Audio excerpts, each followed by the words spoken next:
Europe 1. Nico Saliagas, Europe 1 va plus loin, direction le Brésil ce matin, qui s'apprête à élire dimanche son futur président.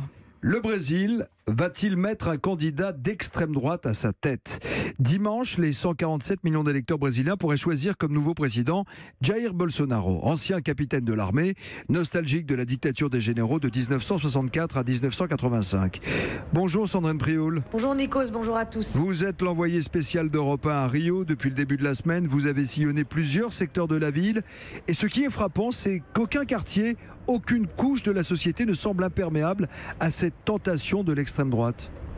Effectivement, dans tous les milieux sociaux, favorisés ou non, même dans les favelas, on a vu monter un rejet radical de la gauche. Partout les mêmes critiques.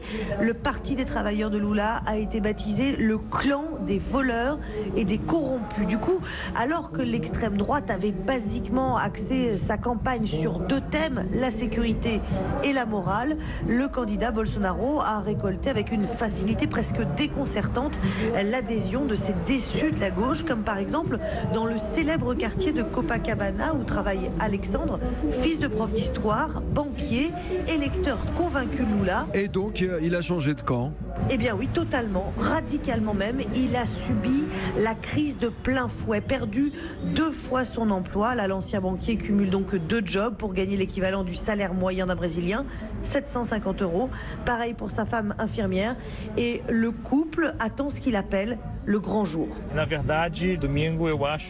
Dimanche, ce sera le renouveau, le retour de l'autorité, de la morale et de l'honnêteté après 30 ans de régression. Bolsonaro va laver le peuple et récompenser les gens de valeur comme nous. Et il n'y connaît rien, mais s'il connaissait tout sur l'économie, la diplomatie, la santé, ce serait pas un président, ce serait un génie. Vous voyez Trump, c'est un fou, mais un fou adorable. Et voilà donc ce que vous entendez partout. Les Brésiliens ne veulent pas un dirigeant compétent, juste qu'il ait les mains propres. Et même là où les mesures qu'avait prises Lula visaient à aider les plus défavorisés, par exemple dans les favelas. Nikos, je vous emmène là où personne n'aurait imaginé le vote se renverser. Il s'agit justement des quartiers pauvres du Brésil. La Lula a mis en place Bolsa Familia, sorte d'allocation familiale, des bourses pour étudiants, le salaire minimum pour mettre fin à l'esclavage domestique.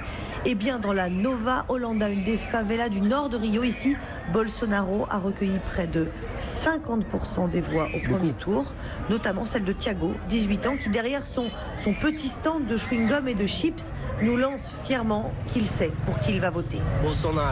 Bolsonaro, sûr. Il en a marre de la gauche qui dit « on est gentil, on vous aide ». Mais quand il donnait 10 réals à ma famille, il s'en mettait des millions dans les poches. Alors c'est cool de les mettre dehors. Et moi, je veux de la sécurité. Que les flics viennent chercher les trafiquants. Et il faut dire qu'ici, ce sont les gangs qui ont la main dans cette favela. Tous les 10 mètres, vous croisez des gamins armés de fusils mitrailleurs en bandoulière qui vendent en pleine rue sur un bureau de petits pochons de solvants, de marijuana, d'héroïne ou de cocaïne.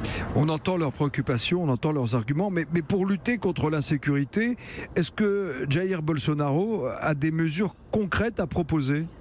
Oui, c'est même là-dessus, un pays gangréné par la violence qu'il a fait mouche avec des propositions bien radicales parce qu'il veut accorder à la police une sorte de permis de tuer, moins de paperasse à la suite de violences policières.